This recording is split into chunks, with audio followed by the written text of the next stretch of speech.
Iya kan, ibuku emang cantik. Ayolah, tapi kamu jangan fokus ke ibuku dong. Lihat aku, sangat senang melihat foto ini. Mana ibuku postingnya foto yang lagi sama aku lagi. Nah, Prasetyo yang ketika itu terus saja melihat postingan tersebut, tiba-tiba nyeletuk dengan kalimat yang sangat-sangat nyeleneh. Dia bilang, "Iya, tapi aku salah fokus. Ibumu sangat cantik sekali." Halo Sobat Pena, apa kabar hari ini? Assalamualaikum warahmatullahi wabarakatuh. Hari ini kita akan membahas lagi kejadian-kejadian yang ada di muka bumi ini. Dan cerita kali ini datang dari kota Bengkulu. Kisah ini akan menceritakan tentang seorang laki-laki yang akhirnya mengeksekusi temannya sendiri karena berkata lancang dan tidak senonoh terhadap ibunya. Dia mengeksekusi temannya untuk menjaga harkat dan martabatnya sebagai seorang anak. Nah, bagaimana cerita selengkapnya tentang kasus yang bikin geram ini? Langsung aja kita bahas di Kata Pena.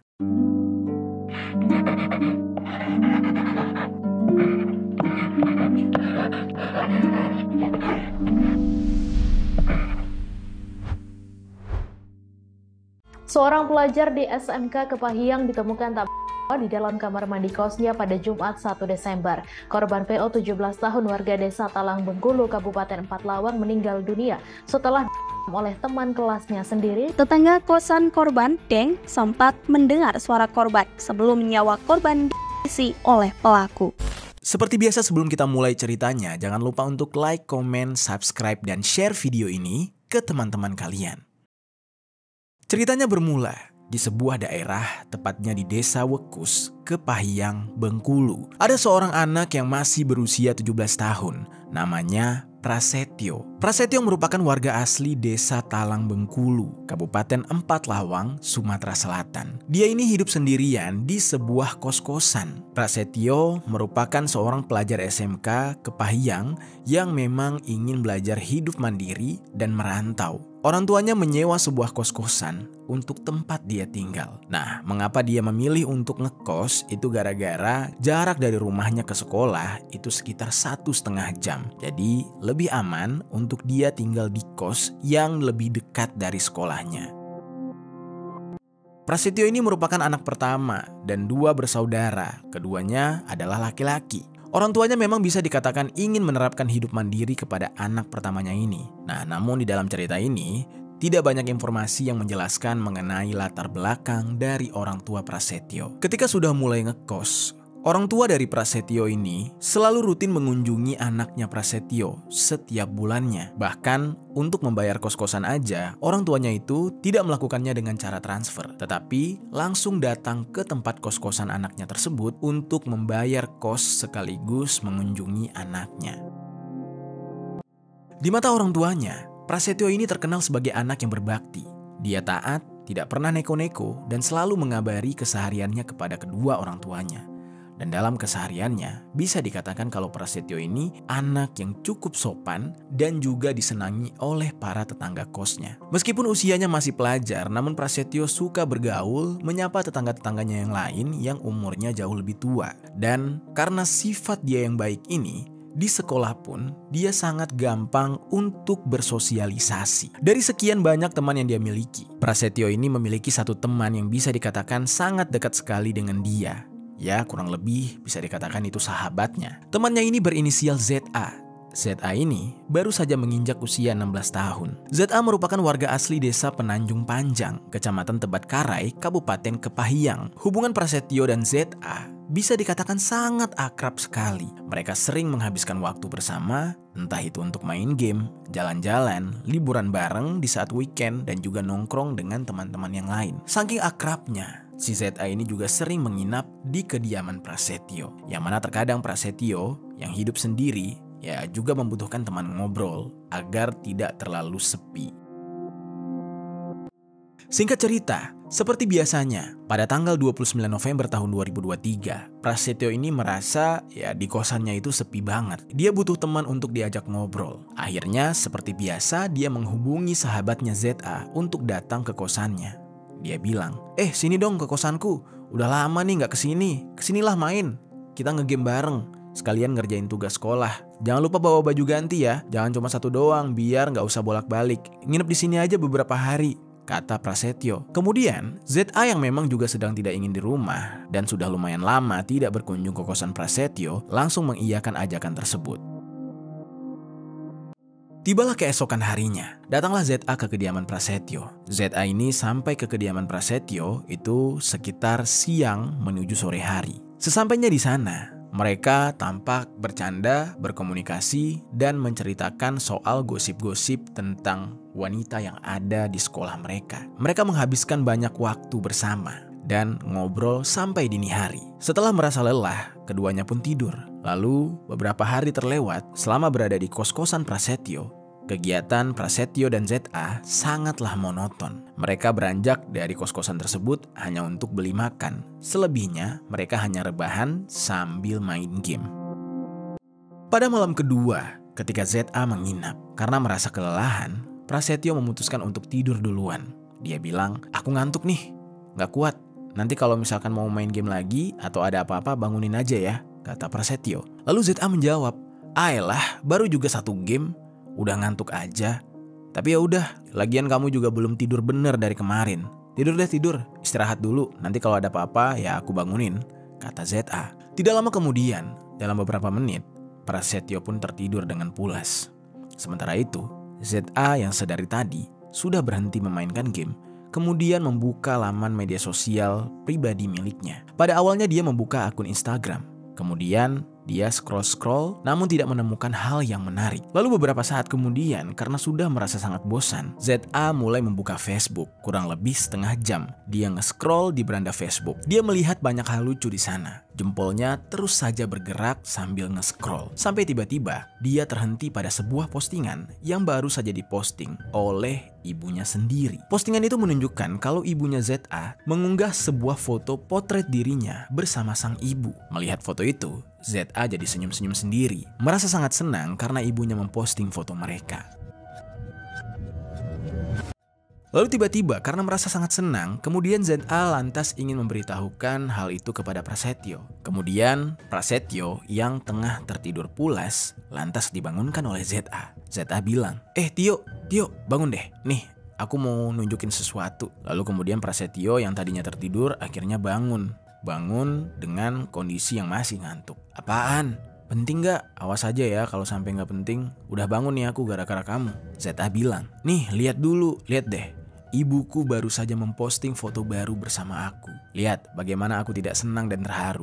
Mana ibuku sangat cantik di sini. Bangga aku punya ibu seperti dia," kata ZA. Lalu sobat, tanpa berlama-lama kemudian Prasetyo ini langsung melihat ke arah foto tersebut. Dia terbangun dari tidurnya dan memposisikan badannya dengan posisi duduk, mata setengah terbuka, dan bilang, "Mana coba, aku lihat, tadi aku gak jelas liatnya sambil merem." Lalu ZA langsung menyodorkan HP-nya kepada Prasetyo. Dan tiba-tiba, "Iya, gila, cantik banget ibumu," kata Prasetyo. Kemudian sobat, tanpa berlama-lama ZA kemudian berkata lagi, "Iya kan, ibuku emang cantik. Ayolah, tapi kamu jangan fokus ke ibuku dong. Lihat aku, sangat senang melihat foto ini. Mana ibuku postingnya foto yang lagi sama aku lagi." Nah, Prasetyo yang ketika itu terus saja melihat postingan tersebut, tiba-tiba nyeletuk dengan kalimat yang sangat-sangat nyeleneh. Dia bilang, "Iya, tapi aku salah fokus. Ibumu sangat cantik sekali." ZA di saat itu mulai merasa aneh dan dia mencoba untuk menetralisir perkataan tersebut dengan berkata, "Iyalah, orang anaknya aja begini, sama cakepnya," ucap ZA. Lalu Prasetyo semakin menjadi-jadi.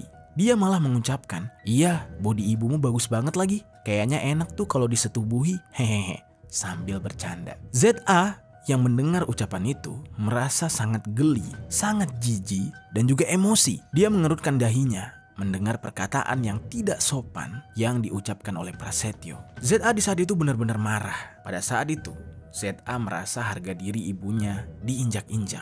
Merasa kalau Prasetyo ini berlebihan dan merendahkan ibunya, dia sangatlah tidak terima. Walaupun konteksnya bercanda, namun ZA benar-benar tidak bisa menerima hal itu. Dia dengan nada marah bilang, "Maksud kamu apa ya? Kok bisa-bisanya kamu mengatakan hal itu kepada ibuku?" kata ZA. Prasetyo langsung bilang lagi, "Ayolah, baper banget sih. Orang aku cuma bercanda, lagian memang benar kok ibumu sangat bagus bodinya. Apa salahnya aku mengatakan hal seperti itu? Ucap Prasetyo lagi. ZA pun semakin marah. Dia bilang, ya kau mikir aja lah, bagaimana jika aku mengatakan hal itu kepadamu? Bagaimana jika posisinya aku mengatakan itu untuk ibumu? Apakah kamu bakal tinggal diam? Kata ZA. Prasetyo lagi-lagi menjawab dengan nyeleneh. Ya aku kan hanya bercanda. Apaan sih? Biasanya juga kita sering membahas hal-hal seperti ini. Tidak ada masalah. ZA semakin tidak terima. Dia bilang, ya tapi kamu mikir dong. Yang kamu bicarakan itu ibuku, orang tuaku. Aku tidak terima kamu mengatakan hal itu untuk ibuku. Aku sangat tidak terima. Benar-benar ya kamu ya. Bukannya minta maaf dan mengakui kesalahanmu, masih saja membela diri. Kata ZA penuh dengan emosi dan sudah tidak tahan lagi. Lalu kemudian, jam sudah menunjukkan pukul 2.00. Kondisi di saat itu sudah sangat sepi. Ternyata keduanya bukannya selesai dalam pertikaian tersebut. Mereka berlanjut ke cekcok yang lebih hebat. Pasalnya Prasetyo tidak mau meminta maaf dan juga ZA yang masih tidak terima. Akhirnya keduanya saling mengepalkan tangan karena tersulut emosi dan mereka pun saling adu fisik. Mereka juga saling melontarkan kata-kata kasar dan sumpah serapah. ZA yang masih tidak terima mengatakan, kamu menghina ibu saya tidak terima ya. Kemudian ketika saling berkelahi, ZA sibuk melirikkan matanya ke kiri dan ke kanan, mencari sesuatu yang bisa digunakan untuk melakukan perlawanan kepada temannya itu. Tak lama kemudian, ZA melihat sebuah pisau milik Prasetyo yang ada di kos-kosan tersebut. Lalu, tanpa berlama-lama, dia mengambil pisau itu dan langsung menodongkannya ke Prasetyo. Pada awalnya, ZA ini hanya mengancam, tapi ternyata Prasetyo tidak mau mengalah. Hingga akhirnya, ZA pun langsung menghujamkan pisau tersebut ke tubuh Prasetyo. Tidak puas, dia kembali menghujamkan pisau itu ke kepala Prasetyo sebanyak 4 kali. Di saat itu, Prasetyo yang tidak menyangka kalau sahabatnya ini akan melakukan hal sekejam itu kepada dia, merasa sangat kaget dan panik karena di tubuhnya sudah mulai mengeluarkan cairan merah. Prasetyo yang di saat itu sudah luka-luka, dia masih memiliki tenaga. Kemudian berkata, kamu ini apa-apaan? Sudah jangan main-main dengan pisau, sudah hentikan. Sakit, sudah, iya aku minta maaf, aku salah, aku hanya bercanda. Namun di saat itu semuanya sudah terlambat. ZA sudah keburu terbakar emosi. Prasetyo yang berusaha melakukan perlawanan kemudian mencoba untuk merampas pisau tersebut. Namun belum sempat, dia berhasil merebut pisau itu dan mencoba untuk melakukan serangan balik. Ternyata pisau itu berhasil direbut kembali oleh ZA. Dan ketika pisau itu berada di tangan ZA lagi, ZA langsung dengan sangat erat memegang pisau tersebut, kemudian menghujamkan pisau itu berkali-kali ke beberapa bagian tubuh Prasetyo hingga menembus paru-paru.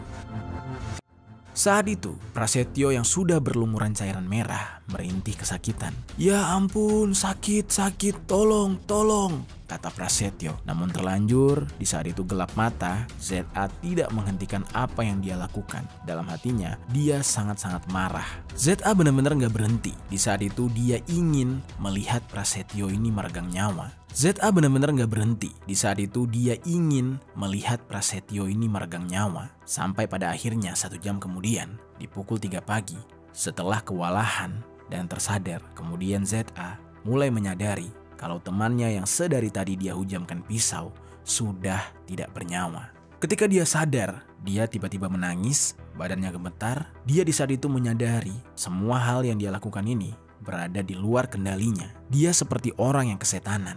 Badannya mulai lemas dan dia mulai bingung harus berbuat apa. Bajunya sudah berlumuran cairan merah dan tidak hanya itu, semua ruangan kosan Prasetyo dipenuhi dengan bercak cairan merah tersebut. ZA mencoba untuk bangun. Dengan tubuh yang lemas, dia menuju ke dapur kos-kosan tersebut untuk kemudian menghela nafas di sana. Dia pun tiba-tiba terkulai lemas, tidak berdaya mengingat apa yang sudah dia lakukan barusan kepada Prasetyo.